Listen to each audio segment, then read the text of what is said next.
We can go ahead already, right? It's 2 minutes past the established hour. So it is my pleasure to introduce to you to today's colloquium speaker, Andreu von Ribera. So he's an expert on Lyman-alpha and measuring BEO from it, and he will talk to you about the DESI results.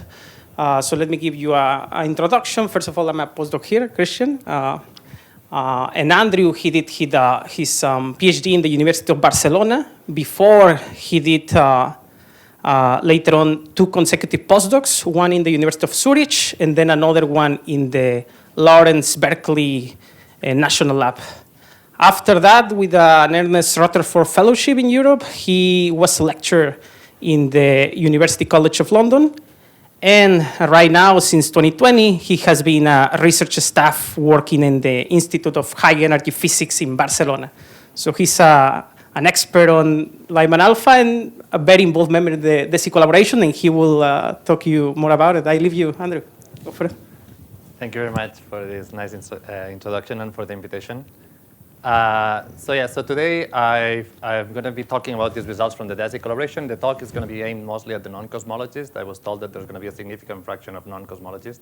So I hope that at least an important part of the talk is interesting for all of you. So I'm going to give first a brief introduction about the history of dark energy, how it started to become a thing in cosmology, and then how we measure it using this technique known as Baryon acoustic oscillation. I will then introduce the survey that we have been working on for the last few years, DESI, and show you some of the latest results of these BEO measurements using DESI and how we can use them to learn about cosmology. OK, so we know that the universe has been expanding for more than 100 years. And for a while, the name of the say again? Well, we, as mankind. Mankind has known about the expansion for more than 100 years. But for a while, the name of the game was to try to see how fast is it expanding, whether there was a deceleration parameter that we had to measure, and so on. Things kind of evolved since then. So basically, going back to the Friedman equation, what you can see is that the expansion rate of the universe depends on how much density is there, and then whether the universe is flat or is it curved, right? And for a while, the idea was well, if we measure the expansion and we can somehow also measure the density, we'd be able to know about the geometry of the universe, and that's cool. And people were trying to do that, right?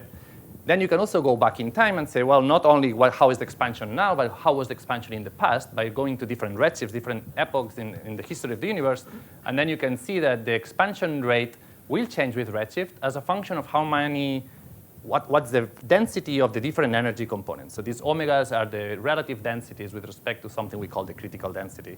But basically, depending on how many photons we have, how much matter is there, and what is this amount of curvature, the expansion will change differently as a function of redshift or scale factor. So that's very nice, because then if we can have different measurements of h of z at different redshift, we'll be able to tell whether the universe is flat, but also how much matter is there, and so on. Sorry, I jumped too fast. There we go. So how we do this? Well, what would be really nice is to have distances measured to different galaxies that are at different redshifts. That would be ideal, right? If we could measure very well the distances to different galaxies that are at different redshifts, we would be able to constrain this Hubble expansion and then these parameters, because the distance to a given redshift depends on the expansion rate of the universe. So that's great. The problem is that it's really difficult to measure distances to different galaxies, right? So people had to be creative, and 30 years ago or so, it became quite popular to use this supernovae as a standard candle. This idea that if we know exactly how bright these objects are, these explosions of dying stars, if we could know how bright they are, and then we go with our telescopes and we measure an apparent flux, we can infer the distance to these objects actually quite precisely. And if we have hundreds of them, then we will be able to reconstruct this Hubble diagram, and that would be it. So then, astronomers started to collect several of those supernovae, and they were trying to measure this deceleration parameter. How fast is the universe expansion slowing down? Because it was clear that it was going to be slowing down because of gravity, slow down any expansion. So they put together a Hubble diagram that this is a much newer version of this. This is from current state-of-the-art supernovae data sets. And what they saw is that the distance versus the redshift didn't follow the line that you would expect from a non-accelerating universe, like a normal universe dominated by matter, but instead it has a very different evolution that pointed to the fact that the universe expansion was accelerating. And that was revolutionary 25 years ago or so. And since then, people are not looking at the deceleration parameter. They're trying to understand the acceleration parameter, if you want, right? So let's go back to this equation. It was clear back then that then we needed to add something else, something that as a placeholder for something we didn't understand, we would call dark energy. And the easiest solution is that it might be just a constant energy density that then it would contribute to the expansion in a way that it would cause this accelerated expansion. And I think if we only had the supernovae 25 years ago, I think it would have been a lot harder to convince the community that there was indeed something called dark energy that was causing this strange acceleration. But there were other data sets that were already pointing towards that direction. Galaxy clustering analyses were also pointing towards maybe needing some cosmological constant. But more importantly, the CMB that was, in the late, it was the first measurement of anisotropies was measured in the early 90s. But then in the next few years, there was more and more data. They started to see these acoustic peaks in the temperature fluctuations in the CMB. So this is as a function of angular scale. What are the amount of temperature fluctuations in these maps of the cosmic microwave background? And this is data from 2020 from the Planck satellite. But already soon after the discoveries of this acceleration from the supernovae, it was clear that the CMB data also wanted something like this cosmological constant, right? So then I think the fact that there was CMB data, supernova data, and also some preliminary results from galaxy clustering all pointing to the same direction that helped us establish this new standard cosmological model, or ΛCDM, that for the last 20 years has been the cosmological model of reference for most of our analysis. And I'm sure you have seen this type of pie charts saying that 70% of the universe is in dark energy, and 25% is in dark matter, and the other 5% is only the ordinary matter that we are made of. So this was the introduction to how dark energy appeared in our lives, and how this standard cosmological model was quite successful for a few years. You have probably also seen plots like that show you what is the density of the different components as a function of time. So in the early universe, the universe was dominated by radiation density, right? And then it went down. Matter was subdominant in the beginning, but then it became the most important energy density for a while, until dark energy that was constant became the dominating source of energy fairly recently. And you might have also seen this more artistic view of the history of the universe that I'm only showing to introduce also this concept that there's an early time of the universe that we call inflation that I'm not going to talk much during this talk, that triggered the initial conditions of the universe, and then the CMB here, and then the very slow evolution of gravity pulling things together and forming structure and structure until today. And dark energy is only dominating this last part. Anyway, this was the introduction. But of course, the question here is, but what is this dark energy? What is causing this accelerated expansion? And in a very simplified way, you can say, well, we can either modify the left-hand side of the Einstein equation of general relativity, saying maybe the geometry needs to be modified, and maybe there's a new term, lambda, this constant, a cosmological constant that needs to be added to the left-hand side. Or maybe it's the right-hand side. Maybe there's a new energy content, some mysterious dark energy, maybe some scalar field, maybe something else that contributes to the energy content. And that's when people start also talking about this equation of state that relates the pressure and the density of this mysterious new fluid. Or maybe we need to modify gravity, and this whole equation needs to be rethought, right? That would not be that surprising. This has happened in the past in previous versions of laws of gravity. So the good thing is that there's a clear path forward. We need to do very good measurements of the expansion history to constrain this h of z parameter. But also something that I'm not going to be talking much in this talk is that different models also impact the way that the growth of a structure happens, so how these initial perturbations start to become large galaxies and then clusters of galaxies. All these things also change when you change these theories. OK, so let me tell you now about BAO. So we saw before that there's this idea of the standard candles, in particular supernovae, that can be used to measure distances to different galaxies. But supernovae has their own limitations, and it's nice to have a complementary probe. And one of the probes that became quite popular maybe 20 years ago was the use of a standard ruler. And the idea of a standard ruler is that if we knew the actual size of an object and we could measure its angular size from the Earth, we would also know the distance just from basic trigonometry, right? Unfortunately, it's not easy to imagine what would be that object that we know its perfect size, right? We don't happen to have a fixed size for all the galaxies, right? That would be ideal, but it's not the case. But people were creative, and in particular, Daniel and collaborators 20, 25 years ago were creative and finding what else could we use that we can give us this standard ruler, that they can give us this standard ruler to be used to measure distances. And the answer was baryonic acoustic oscillation, and it's a phenomenon that happens, it is related to the early universe when you have radiation, electrons, and protons interacting very strongly in a very dense universe, right? Very hot, dense universe.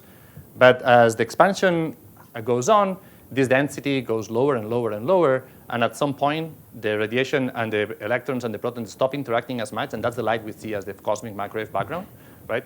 So during this time of this strong interaction between electrons and protons, we have these pressure waves caused by the fact that initial fluctuations in the density, gravity wants to make them stronger, wants to attract baryons toward those overdensities, but pressure prevents that from happening, and there's a competition, and this causes these acoustic waves. And in this animation that I'm going to play again, you see a fake universe with just one overdensity of both baryons and protons and electrons, and you can see there's this acoustic wave that is moving outwards until the moment where recombination happens, and these acoustic waves stop traveling, and the distance that these waves traveled gives you this standard ruler. Why? Because the physics that sets the length, the distance traveled is actually relatively easy to understand. So we can compute that this sound horizon, we call the sound horizon to the Dirac epoch, is an integral between the Big Bang and the moment of recombination, and it only depends on how fast were the sound waves traveling divided by how fast was the universe expanding. So there's a trade-off between those two competing velocities, and depending on what's the value of those two velocities, it tells you how much were the waves able to travel. And the physics of Hubble expansion, we already discussed them in the previous set of slides, and the physics of the sound waves, actually it's related to, of course, the speed of light, but then, there's a correction that is given by the ratio of baryons and radiation. But the important thing is that even if we didn't know the length of the ruler, just by having one ruler of a given size, even if we didn't know the size, it would still be useful because you could measure it at different redshifts and have a relative distance between different redshifts. I'm going to be talking more about this later. But there's also the fact that the physics that set the size of the ruler is actually also something that we believe we understand quite well. So I showed this plot before, these temperature fluctuations from the cosmic microwave background, from the Planck satellite. These oscillations that I was showing here, they are also caused by the same physics. They are also a reflection of the same phenomena here because I'm showing it as a function of multipole. So like in Fourier space, in our spherical harmonics, they look like oscillations, but the actual length corresponding to those oscillations is this size of the ruler that I mentioned in the previous slide. So you can think of the CMB as a BAO measurement as well, because as a standard ruler, because the position of this peak that corresponds to something like 1 degree in the sky, we can, if you know that ruler had a measurement of 150 megaparsecs at a redshift of 1,000, and then you measure this distance of 1 degree of how large these fluctuations appear from here, you can also infer the distance to this what we call the large scattering surface. For how long did the CMB photons travel, right? Because if we know the length of the ruler and we measure a clear angle, characteristic at angular scale in the CMB, we can infer the distance to redshift of 1,000. So that's a pretty cool result, and it's actually one of the best measured quantities in cosmology. We know this quantity better, much better than 1%, right? Thanks to the different CMB experiments. Now, this only comes from the position of the peak. These different peaks, where they are as a function of scale. But also looking at the different height of the different peaks, we can also learn about the relative abundance of baryons and cold dark matter and radiation. So basically, we end up constraining some of those other parameters that were relevant for the length of the ruler. So even the length of the ruler, thanks to this CMB data, is very well measured. So this is from the latest Planck satellite collaboration paper. They measured the length of the ruler with a precision much better than 1% as well. Right? So it's quite impressive. We have a really good standard ruler, and we can use it to measure distances to different redshifts.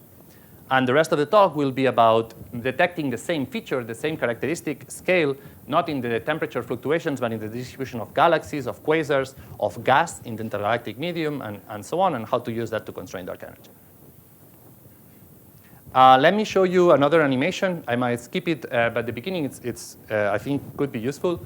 So I showed the first animation where there was just 1 over density, but of course the universe has a lot more than 1 over density, and this is an animation that was made by the Center for Astrophysics in Australia that shows what would happen if there are like multiple overdensities. Each of them had these outward moving sound waves. And of course, at the end, what you want is to populate this with galaxies, right? Because we can only observe galaxies. We cannot observe the underlying distribution of dark matter. That would be nice. But all we can see are these galaxies tracing those fluctuations. And of course, this is still a very, like artistic view of what we're doing, but I think it helps. So we have these maps of galaxies, and then we're going to look at the correlation of these galaxies. How are they distributed in the space as a function of angle and also as a function of line of sight, as I will describe later. And one of the ways to look at this is to measure the correlation function. So what we do is how many pairs do we see as a function of scale? And how does that compare to a random distribution of points, given the same density of objects in the sky and so on? So we start counting pairs, and we have millions and millions of galaxies in this DESI collaboration survey. So we can create these histograms of pairs as a function of separation. As you will see, don't worry, now it's going a lot faster. It clearly shows a correlation function that has a particular shape, and in particular, there's this excess bump. There's an excess correlation at 150 megaparsecs, very far away from the typical size of a galaxy. And at that and at that particular scale, there's an excess of, say, 5 or 10%, depending on exactly the cluster and the tracer and the epoch. But that's the feature we are going to be after. So we're going to collect many galaxies, create maps, measure these correlations, and try to identify a particular shape, a particular feature, and use that as a standard ruler to measure distances to different redshifts. So until now, I've only been talking about the transverse BAO. So there's this idea that there's a particular angular separation where you see a correlation in the CMB or in the galaxies. And that tells you about the distance to those galaxies. But something new that it happened a few years after the first BAO detection is that you can also measure correlations as a function of redshift separation. So imagine you had like a pencil beam survey, all the galaxies more or less in the same angle, but as a function of redshift. And you could do the same histograms that we saw before, but now as a function of redshift separation. And you would also see that a particular redshift separation, there's an excess correlation, right? And we would call that this delta Z BAO. And that does not tell you anything about the distance to those galaxies. It tells you exactly about the expansion rate at that time. You can imagine like having like 2 little candles at the edge of the ruler, and one of the 2 candles at the edge of the ruler will be a little bit more redshifted than the other, because the universe was expanding while the light from the first candle was traversing across the ruler to get to the second light. I don't know if that was helping or making more confusing. But that's how, from the same data set, you measure BAO in the transverse direction and measure the distance, and then BAO as a function of line of sight, and you measure directly the expansion rate. And we do that at many different redshifts, and it's when we combine all of this that we can learn about dark energy. So before DESI, the state of the art was this lone digital sky survey, and this is the final results that we had from SDSS. Here what you see are these BAO distances from different data sets dividing by the prediction from Planck. So we were able to use different types of galaxies, and in all of them you see this clear detection of a characteristic feature at 150 megaparsecs. And that particular feature we can use to measure these distances, and you can see that all the distances were fairly consistent with the predictions from Planck. So this was seen at the time as a nice confirmation of ΛCDM. Things were fitting together very nicely, and that was it before the start of DESI. Okay, so let me get some water.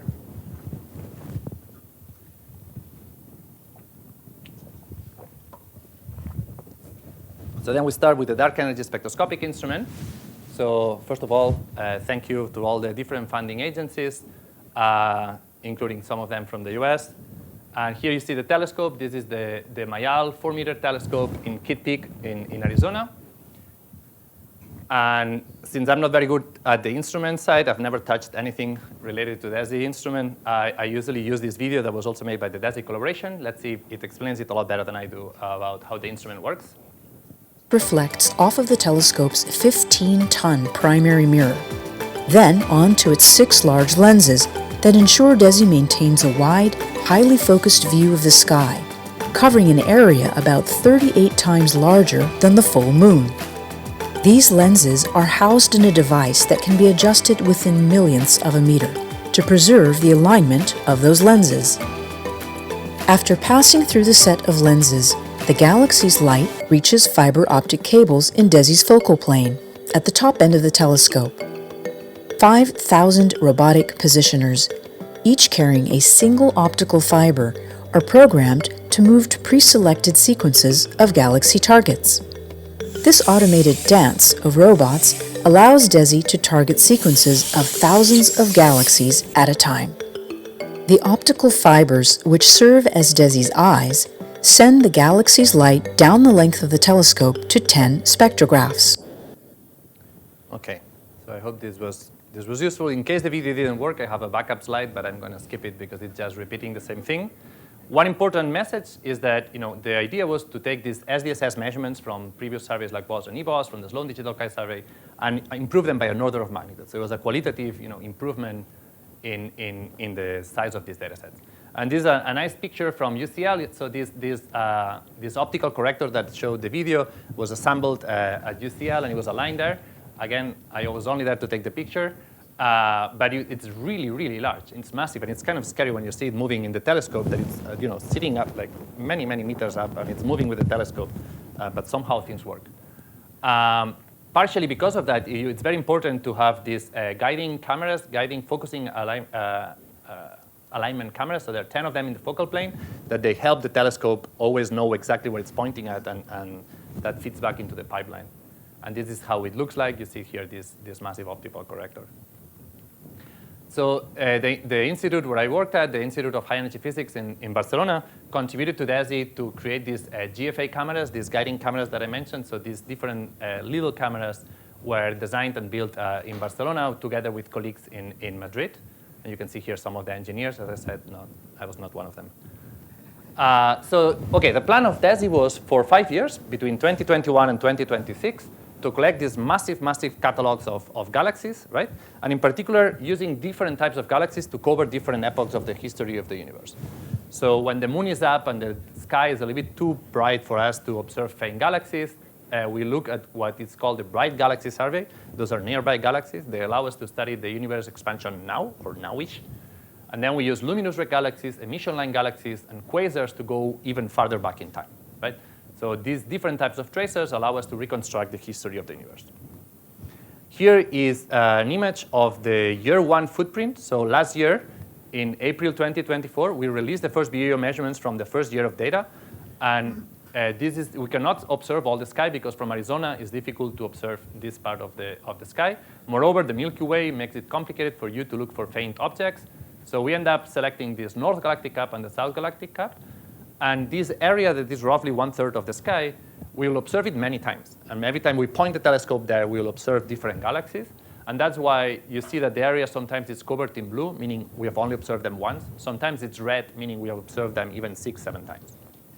So last month, we had what we call the year 3 results. And now you're going to see how it looks like. It's a significant larger fraction of area that is densely covered. And the results that we published was, as I said, last month. It's including the first 3 years of data. And you can see also that 3 years of data, it's 67% of the survey, while the survey has 5 years, so it should be 60%. But we are being very, very lucky with the instrument, or maybe you can think it's like there has been a lot of good job from the people running the survey, and we are ahead of schedule quite significantly. OK, so video measurements from DESI. This is the important results. So these are the final results that we published using this year 3 data. This is an updated figure from a few hours ago that was shared on Slack. This is slightly better than the one I had before, so I quickly changed the measurement. So remember, we had this similar figure from the SDSS survey, right? But this figure shows that now the new DESI measurements, by the way, the shaded ones are from year 1. The solid ones are from year 3. So you can see a significant increase in the precision across all redshift ranges. And you can see, first of all, the detections of the BAO peaks are stunning, right? It's really, really good measurements, really precise measurements of this baryonic feature. But you can also see that when compared to the prediction from Planck, the solid line is the prediction from Planck ΛCDM. There's a mild preference for lower values across all this area here, right? And in that line, it's the best fit model of dynamical dark energy that I will be describing at the final parts of the talk. But it already shows that it's clear that, that we prefer a slightly different model than lambda CDM. But if it was only for DESI data, you could find a lambda CDM model that would also make the DESI BAO measurements happy. And just as a subtlety, there are two panels here. I haven't mentioned those panels here. Later, I will talk a little bit more about those. It's because even though at the beginning of the talk I said BAO along the line of sight and BAO transverse, most of the time we talk about an isotropic BAO, where we combine the two in one isotropic measurement. So we scale this ruler in 3D. And then we also look at the distance ratio of the two BAO, what is known as the Alko-Paczynski test, using this baryonic acoustic oscillation peak.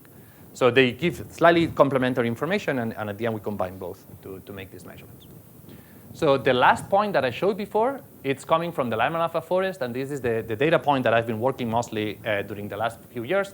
And in particular, my team at IFAE in Barcelona has been working a lot on this Lyman-alpha measurement, and I'm just highlighting here some of the postdocs and students in the group. So now we're going to do a parenthesis, and I'm going to be telling you about what I actually do, because until now I've been showing figures from other people, but I thought it would be also nice to have 3-4 minutes on some other fun things that we do with this data. So it's a parenthesis from the rest of the talk, but I hope you like it. So I'm going to be talking about this Lyman-alpha forest. Christian introduced me as the Lyman-alpha forest expert, so I feel like now it's even more important to talk about this. So what is the Lyman-alpha forest? Here I'm going to show a spectrum of a quasar that does not have Lyman-alpha forest. So this is a quasar spectrum as a function of emitted wavelength, but since this is at very low redshift, you could think it's just observed wavelength. And you can see it's quite flat, and it has some emission lines that are quite broad. And we know that this particular is the Lyman-alpha emission line, and it's the light emitted from neutral hydrogen atoms, where the electron is going from the second to the first level, and it emits in Lyman-alpha. Now I'm going to show another quasar spectrum that when you plot it in emitted wavelength, in rest frame wavelength, they look kind of similar. They also have the Lyman-alpha emission here at 1216 angstroms. If I plotted the observed wavelength, it will be redshifted by a factor of 4.6 to the right, of course. But there's one extremely clear difference between the two spectra, is that this one has this huge amount of absorption features, right? It's not present at the late time at low redshift because the universe is not dense enough. The universe is quite empty at that point. But in the, as you go to high redshift, all these features are actually traced to absorptions that happen in the Lyman-alpha transition by intervening gas. So neutral hydrogen that is between the quasar and us that is absorbing in the Lyman-alpha transition. And I'm going to show, okay, so just last thing before I show the next slide, all the light that escaped the quasar with an energy that was already lower than the Lyman-alpha transition, this light just got more and more redshifted. It never had the Lyman-alpha transition, so it was never absorbed. All the gas that was emitted with more energy than the Lyman-alpha, at some point during the travel, it was redshifted to the Lyman-alpha transition. And at that point, if there was neutral hydrogen, the light would be absorbed, right? So the light here had to travel a long time before it hit the Lyman-alpha transition, while the light here was absorbed just after leaving the quasar, right? So sometimes I debate whether to use that slide or this slide, so I decided to use both. It's the first time that I do it, so it might be a little bit repetitive, but I think it's an important point, and I wanted to get it across. So this is a simulation from Andreu, and it starts with a quasar spectrum with these emission lines, Lyman-alpha emission line, Lyman-beta emission line. Those are carbon-4, silicon-4, whatever. And now I'm going to hit play, and the spectrum, as it travels across, in this case, a simulated universe, it's going to go to the right. It's going to be redshifted.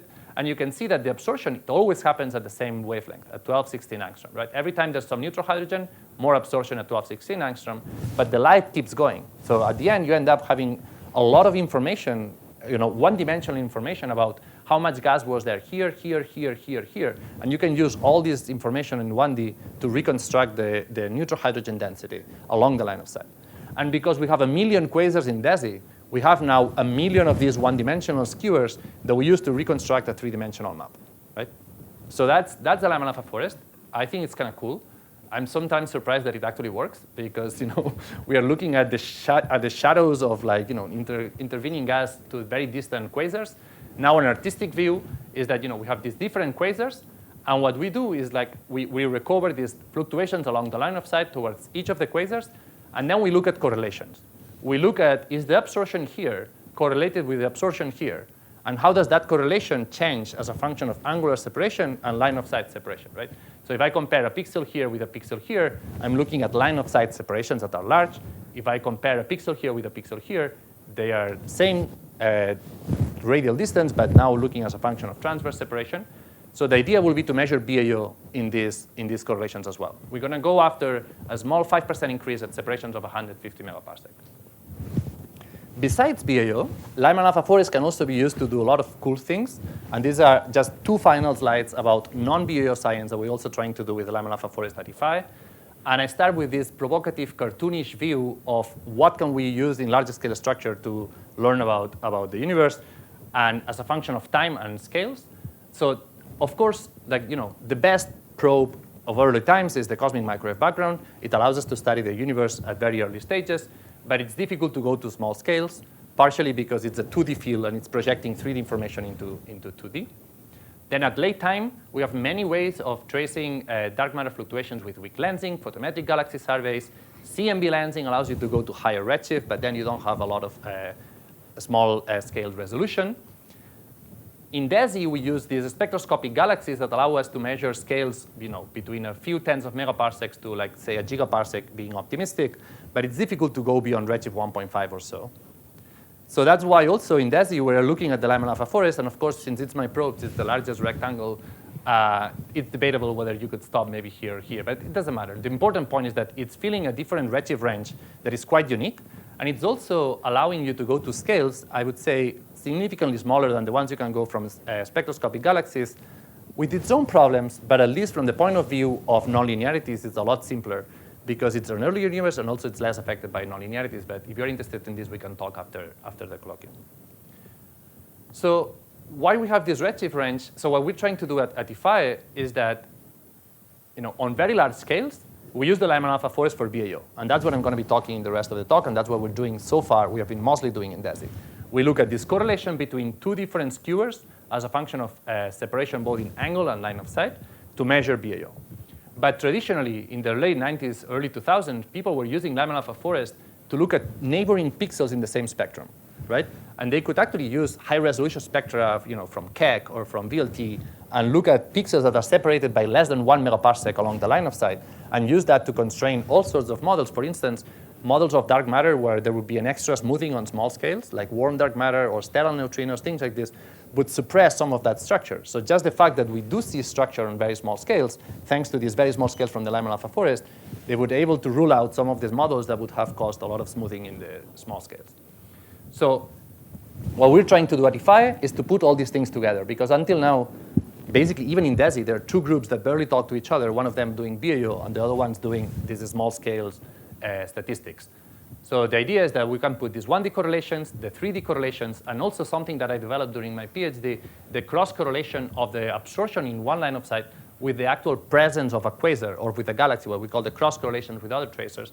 So put all of that together in a coherent framework, come up with models that can model all of those statistics together, but also ways of studying the covariance of these different measurements, how they compensate, how they complement each other, how they can be used to mitigate systematics that are very important for one but not so important for the other, and so on. So that's what we're trying to do when we are not working on BAO. OK, so that was it. Now let's go back to the DESI BAO results. This is the slide that I showed before. And now we're going to talk about what we can learn about cosmology from these results. Let me get some more water again. So I'm going to start by talking about what we can learn from lambda CDM point of view. And we'll start with a little bit of a slow walk through some of the equations, because I think it's useful and it gives us a little bit of intuition of what I will be showing later. So I already showed that from the transverse BAO measurement, we can see we can measure the ratio of the length of the ruler divided by the distance to that redshift, right? And if we are in a flat lambda CDM universe, you can just say that the distance is given by this equation. Moreover, if you take into account that at low redshift, radiation density is very low, you can ignore radiation, so it's only omega matter and omega lambda. But if it's flat lambda CDM, omega lambda is just 1 minus omega m. So you often describe Hubble expansion as h naught, the Hubble expansion now, and some function of omega matter, right? So if you do that, you can clearly see that the transverse BAO measurement will measure the combination of h naught times rd divided by some function of omega matter, right? But then we have the line of sight BAO measurement. So that's nice, because the line of sight BAO measurement, as I mentioned, directly says the length of the ruler, then related by the Hubble expansion at that redshift. So this, again, has this term E of z, but not as an integral, but now just E of z at that redshift, and the same relation of h0 times Rd. So the BAO measurements measure those two things. The product of h0 times Rd, that is not a particularly useful by itself parameter, but that's what we measure.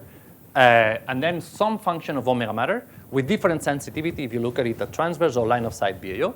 So by combining both, we'll be able to measure both parameters. And not only that, we have different redshifts. So we're going to have different sensitivity at the different redshifts. And just one final comment. If you could have a BAO measurement at very, very, very low redshift, like our Bright Galaxy Survey BAO, in that case, you can see that h of z is basically h0. That's the definition of h0. And you can see that both measurements, what they measure, it's just this h0 times Rd. Right? So it's the length of the ruler in units not of megaparsecs, but megaparsecs divided by h. Right? That's what this parameter tells you. It's like how large is the ruler now in units of megaparsec divided by h.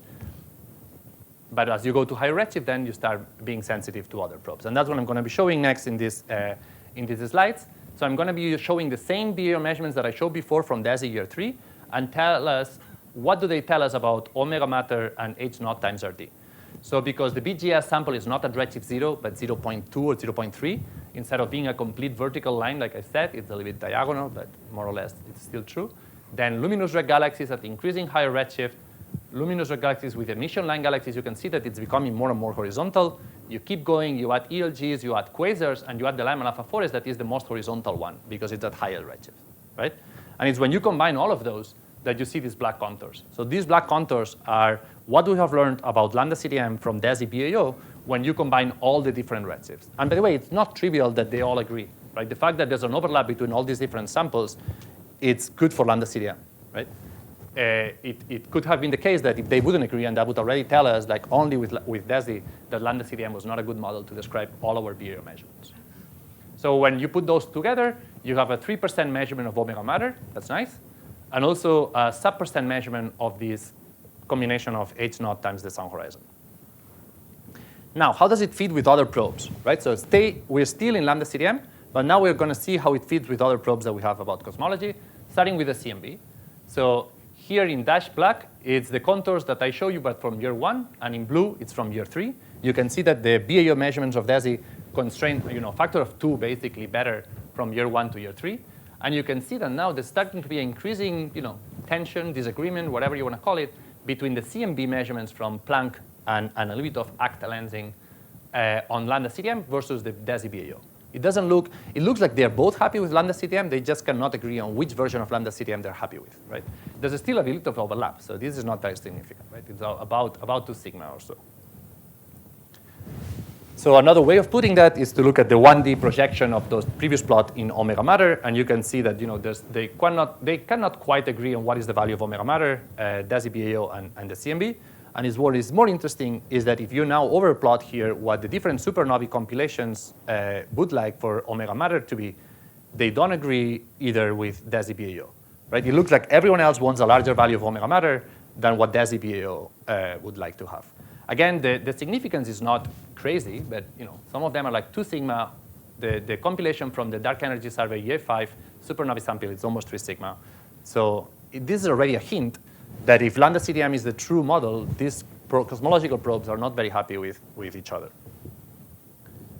So let me very quickly mention something else we can do. Sometimes I decide to skip that talk, but I think it's only a couple of minutes, so I'll show it.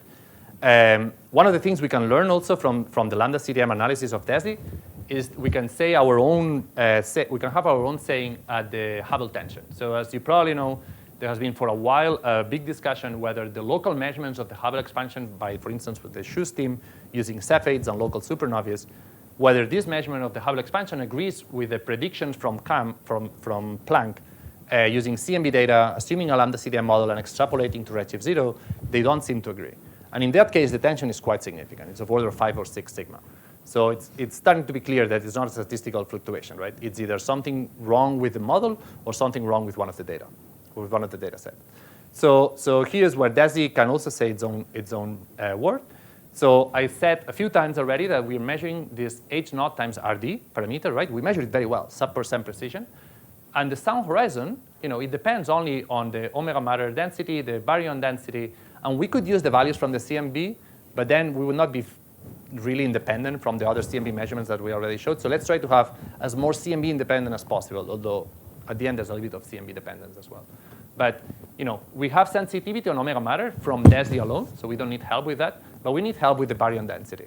And that's why if you combine with measurements from Big Bang nucleosynthesis, in particular data from these like measurements of the deuterium abundance from DLAs by Ryan Cook and collaborators, and using a new version of the BBN livelihood code by Neil Schoenberg, we can constrain it's not just using DESI BAO and this Big Bang nucleosynthesis. And where does it go? It goes here. So the error bars are a bit larger than the CMB error bars, but not by a lot factor. And it's still very clear that DESI BAO with Big Bang nucleosynthesis does not like the Schu's measurements of H0 either. I don't know. We'll see. So something else that is a bit like a tangential discussion from dark energy is that we can also use this data to measure the mass of the neutrinos, or at least to put constraints on the mass of the neutrinos. So as we also know from like 25 or 30 years ago, is that neutrinos, at least some of the neutrinos, must have a non-zero mass, because otherwise it's difficult to explain the neutrino oscillations that some experiments have detected recently. And we don't know exactly whether there's one light neutrino and two massive neutrinos, or one massive neutrino and two light neutrinos, and they call it different neutrino hierarchies. And depending on that, we have bounds on at least what is the minimum mass of the neutrinos that the neutrino should have, the sum of the neutrino masses should be. And why is this relevant? It has different effects, but one that is easy to explain in this context of this talk is that I talked about these different components and how they change with redshift. While neutrinos are radiation at the moment of the CMB because they are relativistic, but at the time we measure the galaxy BAO measurements, they are non-relativistic. So we have changed some of the dark energy, the radiation energy is now matter energy. And therefore, it's changing also the Hubble expansion. And therefore, it's changing the distance to the CMB. So when you have a CMB measurement and try to do this BAO measurement with the angular position of the CMB, there's a degeneracy between the neutrino masses and the value of omega matter or omega lambda, because they both would change the distance to the CMB. Right? So it's very difficult from the CMB alone to measure neutrino masses. But hey, then DESI arrives and has a really good measurement of omega m, right? So you add the DESI measurement of omega m, and then you have a very tight constraint on the possible sum of the neutrino masses, right? In a way, we have been lucky, because if the DESI BAO measurement happened to be here in omega m, then the bound would be very large. Although if it was here, we would probably have a detection of neutrino masses, right? So given the same power of a survey, depending on where luck puts you, you have a detection or you have an upper bound, or in this case, a really tight upper bound. So this upper bound is starting to be a little bit uncomfortable because it's starting to exclude the inverted hierarchy, quite significantly. The normal hierarchy is not very happy. It looks like we actually like very small masses of neutrinos. Some people would say that we should actually allow for negative neutrino masses, because it's really what our data would be more happy with. But of course, from a physical point of view, that is at least to say challenging to explain. If you're interested in this, we can discuss it maybe over Q&A or after the talk. But let's go back to dark energy. No more water. OK. It's only 10 more minutes. So let's talk about dark energy. And I'm going to be using a cartoon by Claire, who is not only a really good scientist, but an amazing cartoon artist. So it's just putting the same idea that I mentioned before, but now instead of looking at omega matter, you can do 1 minus omega matter. It's omega lambda, right? So the idea here is that we have 3 probes that we have been using for many years, supernovae, CMB, BAO, and they cannot agree on what is the value of the cosmological constant, right? It's not a 5 sigma, but they don't agree on what is the value of the cosmological constant. So either one of them is wrong or 2 of them are wrong, or maybe the cosmological constant is not so constant as we thought, right? So someone has to give. So okay, so if it's not a cosmological constant, then let's play models, right? And the first thing you can say is like, okay, maybe this equation of state that would relate the pressure and the density of the dark energy mysterious component. We thought it was -1 if it was a constant, but maybe it's not a constant. Let's have some evolution with time. And it has some evolution with time. We can use this CPL parameterization that is quite popular. That is like you can think of it as a Taylor expansion of W around redshift 0. And then let's constrain those 2 parameters, W0 and WA, right? It's one way of parameterizing deviation from lambda CDM. And that means that dark energy is now not a constant. The energy of dark energy will change with time. So it will change with a scale factor in some complicated way. But basically, the previous plot that I showed that had a constant dark energy, now it's not going to be constant. It's going to be changing with time. So these are the results from DESI DR1 with only using BAO data from DESI DR1. We are not very good at measuring both parameters. It's too much for us. We cannot actually measure both. We have these very strong degeneracies. We are hitting the prior bounds of our parameters. So, and here's this point would be lambda CDM. So W naught being -1 and no variation. So the derivative being 0. And then you go to year 3 of DESI, still consistent with lambda CDM. Still preferring this this part of the data, and then you start combining with other things. So you combine with CMB from year 1 or CMB from year 3, and now things starting to be interesting because CMB we think we understand more or less, fairly well. DESI BAO we think we understand it fairly well, and now it's 3 sigma away from lambda, right? So things at that point is when I started thinking, okay, maybe this is more serious than I thought. It's still not super significant, but it's a 3 sigma preference for like dynamical dark energy, if you want to call it this way. And now you add the supernovae. And then, depending on which supernovae sample you use, it can be 3 sigma, 4 sigma, 4.2 sigma, right? And they all agree that they prefer this part of the data, right? And that's what, this was like the key result that we presented a month ago, that when you start combining CMB data, DESI data, and supernovae, really, they don't like lambda CDM much, right? So quite a surprise for some of us. But then, of course, what is it dark energy then? Like, what model would actually put us in that corner, right? And I'm going to be using a plot from some other authors outside DESI that shows that that's really not what the theories would have liked, right? If you had asked the theories like, where would you like to go in parameter space, they would say, whatever, just don't go there, right? Also, don't go there either. So actually, what they would like to have is like to have us being there, or or near lambda CDM. But they don't like this part of the diagram because that means that somewhere in the history of the universe, you had W less than -1. And they call these ghost theories or phantom dark energy because it breaks those sorts of things. It breaks, for instance, the idea that as the universe expands, you would expect the energy to dilute, or maybe at least stay constant, but it gets larger. So there's energy being produced as the universe expands, and that's surprising. It's also breaking some, I think, some of the principles that the theories use to develop all these theories. They are really not happy with these results. So yeah, that's a problem. Although I've been told that if people can, if they are creative, and some of them are very creative, there are ways of creating models that have W less than -1, but it's not easy. Okay, so final words of caution before finishing the colloquium. The results are exciting. I think for a while we were quite depressed, thinking maybe it's just lambda, right? We kept measuring W closer and closer to -1. And in a way, we had to start saying, no, but we will also measure neutrinos. No, but we will also measure FNL. No, but we will also measure something else. Because we thought dark energy was going to be boring. But if it's not boring, that's amazing, right? It's a super, super great discovery. And the next thing would be to actually characterize it to figure out what exactly is the model that explains these things. But we have seen tensions go away before. So I would not bet my little money on this quite yet.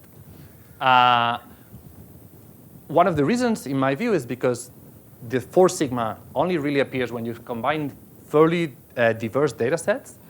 And we often talk about CMB, DESI, BAO, and supernovae. In this case, the strongest tension is when you use the DS year 5 supernovae. But actually, if you look in detail, the CMB comes from 2 different surveys. And depending exactly on which likelihood version you use, things move a little bit. And now there's some new results from the ACT collaboration that actually makes the tension a little bit less strong.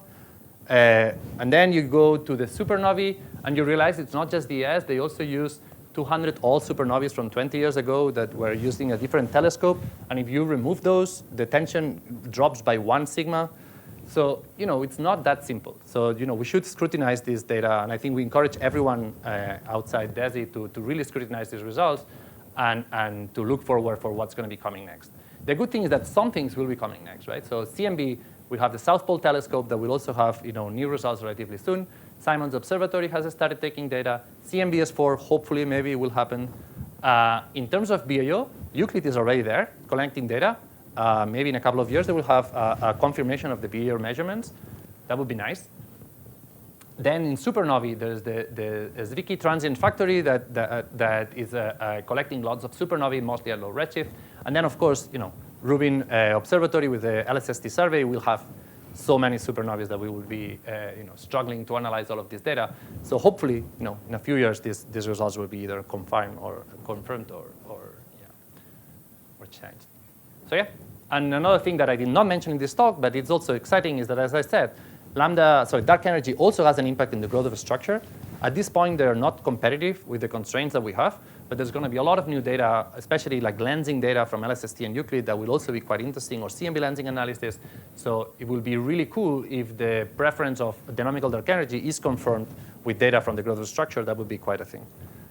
Right, so just to summarize the talk, so we have presented these DESI year 2 results using the year 3 data set that is already double the precision that we already had in year 1.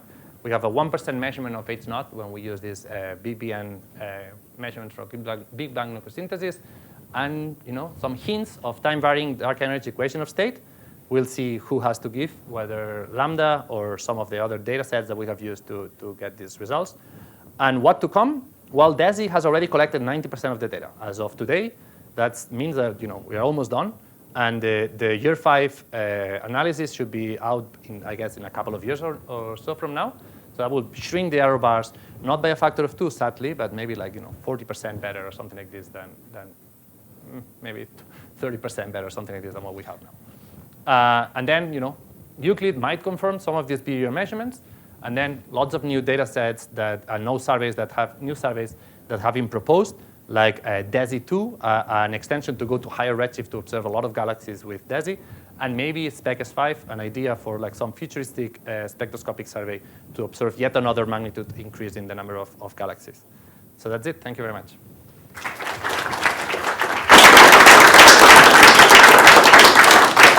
Thank you so much, Andrew. Any questions for Andrew? Yeah, so nice talk, thank you. So if you allow W0, WA, what does the Hubble tension diagram become? Is it shifting or error bar increasing? The Hubble tension. Yeah, the diagram you showed. Right. I don't have the plot, and unfortunately for this, I do believe we have a plot in the paper. Maybe Christian can. No, we don't have it at the end. No.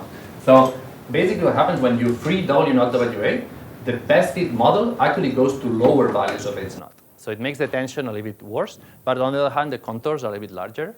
So in terms of numbers of sigma, maybe it's now 4 sigma or something like this. So it gets farther away, but a little bit larger error bars. So yeah, it would have been nice if this also solved the other tension, right? Unfortunately, that doesn't seem to be the case. So when you constrain H0 with BAO, you were importing a prior from BBN omega BH squared, right? Right. So my question is, should I think of that as truly independent of the CMB measurement of omega BH squared, or is there some calibration of the DLAs? No, so in terms of the DLAs themselves, that's independent of the CMB. However, even in that case of the BBN prior, they still use the temperature of the CMB. You need the radiation density, and that comes from the temperature of the CMB. So whenever I want to be like very technical, I say like we're independent of CMB anisotropes because we're just using like the overall temperature. But I would also argue that without the CMB, maybe Daniel will correct me. Like without the CMB, no one would have thought of BAO in the galaxies, right? Like it's very close to the idea that we know the physics of the acoustic scale and so on. So like I don't feel too strong about like pretending to be CMB independent, right? But it's nice that even when you try to be CMB independent, they agree in the Hubble parameter. I would have also said though that if they didn't agree, then people would say like, well, do we really trust those measurements of DLAs? Because those are really complicated measurements, right? I feel like some of us use them because they agree with our data. They're really complicated measurements. Really exciting to learn, really complicated. You see a hand over there in the corner? this is a cool result. I was wondering about the correlation between the dark matter distribution and the presence of galaxies, right? There is lots of additional baryonic physics that could mesh up this correlation, right? This sigma 8 business and all that stuff. So I was wondering what error contribution comes from not really knowing the baryonic physics at the level of individual galaxies. Right. So yeah, the physics of galaxy formation is very complicated. We don't expect to know it, we don't claim to know it very well. The argument here is that we are looking at correlations at 150 megaparsecs, while the galaxy formation physics probably only depends on a few megaparsecs around the galaxy, right? So as long as the relation of as long as galaxy formation is a local, is only affected by local physics, then from very large distances, all that it matters is what we call the linear bias of those galaxies, right? And all that would do is move the correlation function up and down. So we have these correlation functions here, and our models are free to move up and down with some scaling bias parameter, but they don't affect the position of the peak in that sense. Rasi, and then we will. Yeah, very wonderful. Regarding to DESI2, what is the maximum redshift that you can achieve? And we also extended that I think 9800 is the maximum wavelength, so how much you're going to expect to increase? Right. Given that, you may be affected by Right. other. So when, let me see, here, I can use this same thing. So these are the ELG emission line galaxies, right? This is the last point we have.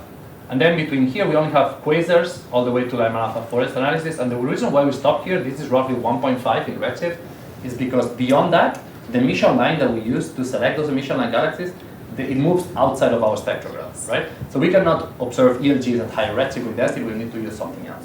However, we can use other emission lines. And in particular, in DESI2, we want to use the Lyman-alpha emission line. The same emission line that we use for the Lyman-alpha forest analysis, we can then select galaxies above redshift 2 and identify both Lyman-alpha emitters, so those are galaxies that have very narrow and strong Lyman-alpha emission, or what we call Lyman break galaxies, that are galaxies that have a characteristic feature in the spectrum, also around the Lyman line. So then we will use different types of galaxies to go above redshift 2. It's going to be between redshift 2 and 3. So basically the same range that we study already with the Lyman-alpha forest, but with a lot better sampling with these like millions and millions of galaxies in this redshift range. We have time for a last question over there. That's about the supernova results that you presented. So there is apparently strong tension from DES sample, the one that you showed. That's the strongest one. Right. Can it be related, from the observer's perspective, can it be related to something like much simpler, like that we don't understand the dust? So, I mean, even though it's in the region of low galactic extinction, these are all 1 to sub% effects. So if you basically, if you screw up your extinction calculation, I mean, if, for instance, there's RV that is variable, and that is not the same there, because all the dust is, foreground dust in our galaxy, all the measurements, they come from some millimeter. So if there's something wrong or something that we don't really understand, this perhaps can shift stuff by a lot. So I think this is the type of scrutiny that is really necessary now, like to have people, trying to find issues with all these data sets. And I myself am not an expert in supernovae, and as such, for me, it's always easy to think, oh yeah, it's the supernovae who are wrong. So, but I really think it would be very valuable but a lot of people have tried to poke at this data, and they seem to halt, for now. It was already a year ago when we presented the results. A lot of people started to scrutinize these data sets, and so far they have not found an easy explanation. There might be a complex explanation that we don't have yet, but hopefully with more data we'll be able to slice the data in different directions and try to see whether there's consistency with the different data sets of supernovae and so on. But at this point, as far as I know, there has not been an easy solution to explain this from the point of view of systematics in supernovae, but I think we should keep poking at them. Yeah, please give a last clap to Andreu and feel free to